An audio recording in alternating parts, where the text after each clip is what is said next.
All right. Let's get this out of the way first. The thoughts, views, and opinions expressed on Tailboard Talks Firefighter podcast are solely those of the speakers, guests, and host, and do not in any way represent the thoughts or views or opinions of any other employer, partnership, or sponsor. The material and information in this podcast is for general information purposes only. It should be used at the listener's discretion. Let's see, let's get back to the photo booth, make sure we're good. All right, we're giving it a shot. We're giving it a shot on the Mac today because, dude, why wouldn't it happen that I get everything set up, get the light set up, the computer set up, turn the camera on, start recording, the battery starts flashing immediately. So we're going to go with the MacBook today. Hopefully it turns out good. This might be the new way to do it. We'll see. But welcome back to the Tailboard Talks Firefighter podcast.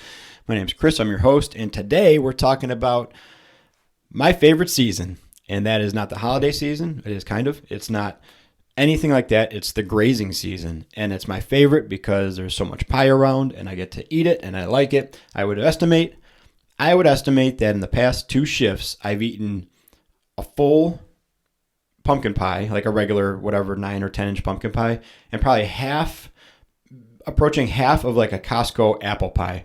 I'm not messing around. I love it. If it's out, I'm going to eat it, and I know I'm not alone, so I wanted to talk about this grazing thing because it's going to be the state we're in until like mid-January, once we start to actually filter through the stuff that's at the end of the countertop that we just kind of been pushing off, and then we're going to settle for it a month from now or 2 months from now because, well, I'm not going to stop eating, so I might as well just eat the stuff I didn't want originally. Anyways, grazing season.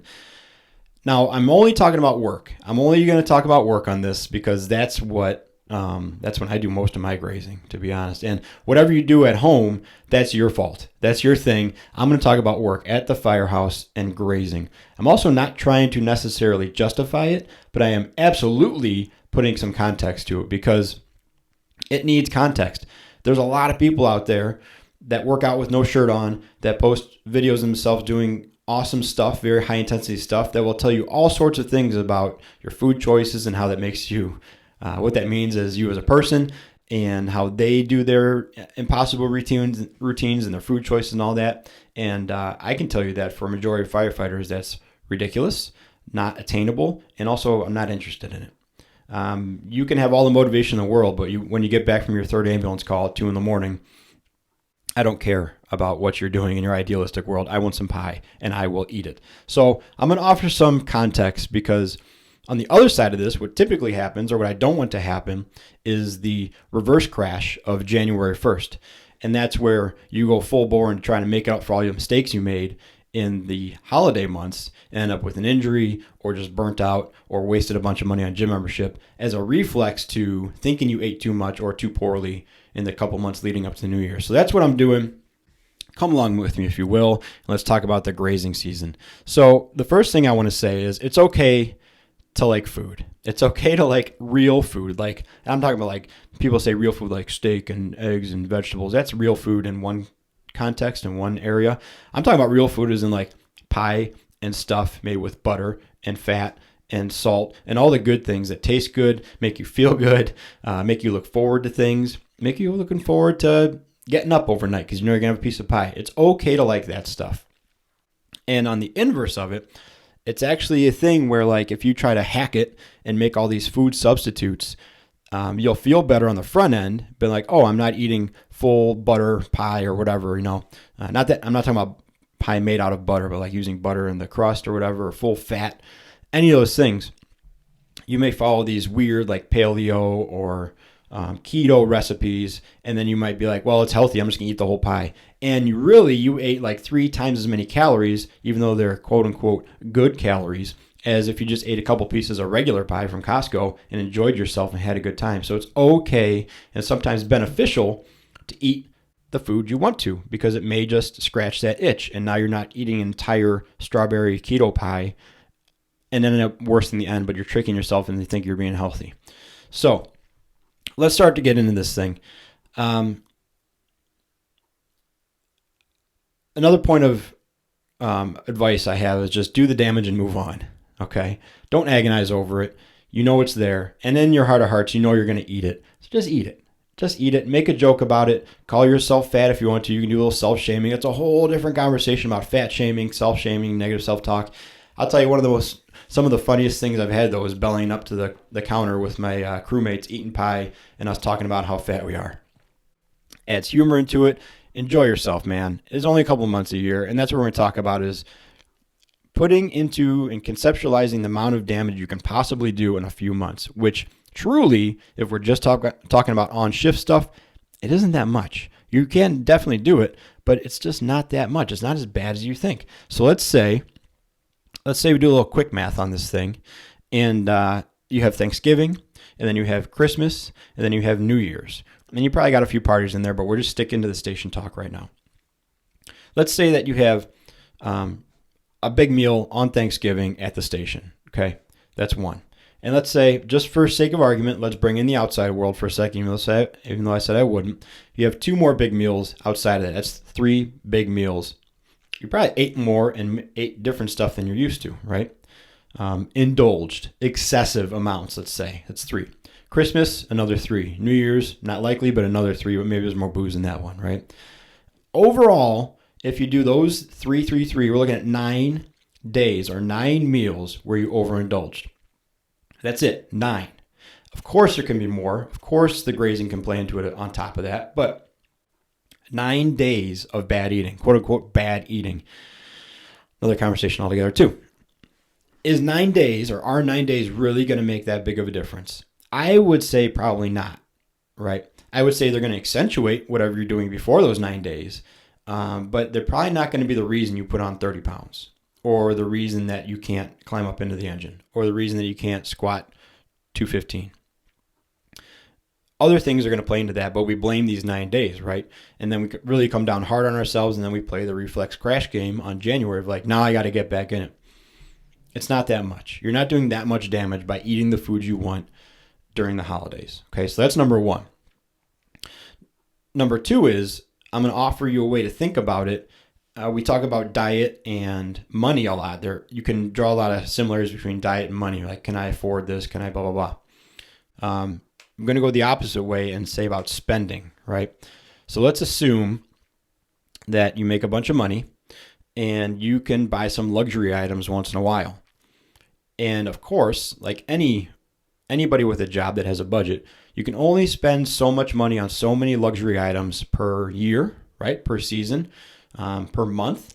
And we can actually view these meals and these grazing days as something you have to buy. So if I go look at a watch, right? A $300 watch, which is more than I've spent on a watch, I think. Yes, definitely more than I spent on a watch. I might only buy that $300 watch once a year because I'm like, this is a huge investment. I don't have enough money in the bank to buy a $300 watch every month. But you know what? It's a big deal. This milestone happened. I'm going to treat myself and buy this watch. Your meals can be like that. Are you blowing all your funds on one meal? Probably not, right? More than likely, even though those meals feel huge and they feel like major events because you feel physically terrible or enormous at the end of them or bloated or whatever, they're probably like mid-range items, right? And you can afford to buy a couple mid-range watches like 2 or 3 times a year, right? And you can buy a couple cheap watches maybe once a month, like a $30, $40 watch. You might be able to buy one a month of those.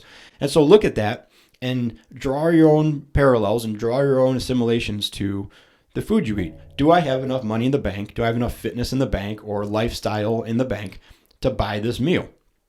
And I'm not saying you have to earn your meals, right? That's a thing that got thrown around a lot. I've heard it a ton. I've heard, when you're doing a workout, oh, you burned 1,000 calories. Well, that's one turkey leg and a side of mashed potatoes. So that's all you get to eat. That's not exactly true, especially depending on whatever kind of training you're doing and what you're doing around it. But thinking about like, okay, I'm going to buy this meal. Do I have enough money in the bank? Meaning work beforehand on my health and my fitness, my nutrition, my body fat, my body composition. Basically, can I afford to take on this meal? Most of the time, it's yes. The other part that undercuts that is that there's really no penalty. If you overdraft on your fitness by eating too much, there is a threat to it. You get chubby, right? And if you do that a bunch of times, if you continuously overdraft, it's not like your body's not going to hit you with overdraft fees. What it's going to do is hit you with overdraft waistline. You're gonna where your waistline will overdraft onto your belt, and your belt buckle will face the ground. So I guess there is overdraft fees when it comes to eating. But that's the way to think about it, right? Do I have enough money in the bank to buy this meal pretty much? And most of us do. And it's really not as bad as you think. And what I don't want to see people do is add one more point of stress onto the holidays by being overly critical about their food choices. Whatever you were going into the holidays, you're going to be pretty much exactly the same going out of the holidays, right? Whatever body composition you were in, or cardio shape, or size, or whatever, or health status you were going into the holidays, you're probably going to be that 2 months later exiting the holidays. Of course, there's room for catastrophic events to happen. Of course, if you're on the tipping point before you go in, it may tip you into heart attack zone or bad stuff happening zone during it. Of course, like those are the risks that we take by overdrafting constantly, right? But if you're in a decent level of fitness, you got a program, you're following it, and you decide that, you know what, 9 times this year, 9 times in the next 2 months, I'm going to go a little haywire. I would bet that it's not going to make that big of a difference. Again, I'm not giving you necessarily permission to do it. I'm trying to contextualize it for you. So when you look back, and last shift day is when I ate a bulk of the pie, didn't work out. I can look at the broader picture then and say like, okay, well, I didn't, but I'm also going to work out probably the next day after shift.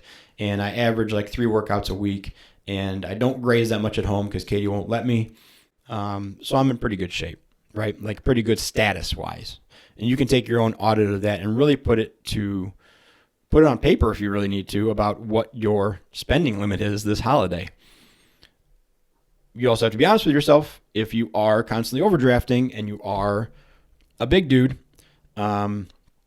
maybe you should not, right? And I used to get a lot of, I still get a lot of stuff for like eating a bunch of pie. And someone will say, hey, aren't you a fitness guy? Like, why are you eating all this pie? And I kind of choose to hurt feelings sometimes at that point, because I say, no, I eat the pie because I'm a fitness guy, because the impact of this pie on me is not going to put me over the edge. Hopefully, like visibly put me over the edge. I might have some hidden stuff going on in there that I don't know about, and then this next piece of pie might put me over the edge, but fingers crossed it's not true. Knock on wood. But no, I get to eat the pie. I choose to eat the pie with limited repercussions because I've established a baseline level of fitness and conditioning that will let me get away with it, basically. I'm not overdrafting frequently, and so I can spend more on a meal or two, or up to 9 in 2 months, and overall be kind of the same coming out of it, right? So the big part of this also is, I used to do this article and this thing called the holiday slide every year, and it was basically that, like, let's count the number of meals we're going to have. Let's just all agree that the next 2 months are kind of a crapshoot. Even if you're on a very strict program, it's probably going to loosen a little bit. Your gym might be closed some days. You'll have more get-togethers. You'll be distracted with family stuff. So on average, you might just work out less and less over these next 2 months. But then a big part of that holiday slide is, because you're sliding through it, a big part of the holiday slide is your exit plan coming out of it. And it doesn't have to be this huge elaborate exit strategy to get out of it. It just has to be like, okay, let's just start doing what we were doing before. And I talked about this a couple episodes ago, how little of an impact, how little of a stimulus you need to make some actual considerable changes with your body composition and your weight loss or your strength gains. So maybe go back and listen to that one, because I'm not looking like January 1st, I'm training for the Ironman. It's 6-hour training days, and I'm going to be doing this and getting up at 4 a.m. Not going to happen. Unless you're doing that already, then good for you, go back to it. What I'm talking about is like, man, starting in January, I should probably start trying to walk like a mile a day. And then maybe start working out like once a week, like for real working out. If you're doing nothing and you start walking a mile a day and working out once a week, that's a massive change. And I think it's helpful and healthy to think about that little bit of effort. It's easy for me to say that little bit of effort, and considering that a big deal, instead of what I think social media and society would say was like, okay, great, that's what you should be doing anyways. What can you do on top of that? And continuously asking for more and more. All that sets us up is to like peak really early and then crash really hard, that reverse crash I was talking about before. So hopefully this is a little more approachable nutrition talk. Me basically telling you to eat pie. Hopefully it was more realistic than you've heard before, instead of just watching people do insane workouts with kettlebells with no shirt on and you feeling bad about yourself and then going eating more pie anyways. Eat the pie. Enjoy the holidays. Enjoy your family. Drink responsibly, please. And just know that, hey, there's going to be a January, and there's going to be a February, and there's going to be a March. Let's play the long game with this thing and not agonize so much over each individual piece of pie we eat in the next 2 months, because it's there, and it's delicious, and we're going to eat it, and if you don't, I will. All right, let's keep this one short. Appreciate you guys for showing up. Thanks for hanging out. As always, if you ever like the show, send me a note. That helps me greatly. Just lets me know I'm doing the right thing. You guys care about what I'm talking about. If you feel super generous, there's a Buy Me a Coffee button on the 4th Shift Firefighter website, as well as on the podcast page that I share on social media, the at 4th Shift Firefighter stuff. You can donate coffee money, and every couple weeks I'll put a Starbucks or a Dunkin' Donuts gift card up there to give back to you guys. So thank you so much for listening. As always, let's all keep working on being more capable and durable, both on the job and away from it. We'll talk to you soon, and be a 4th Shift Firefighter.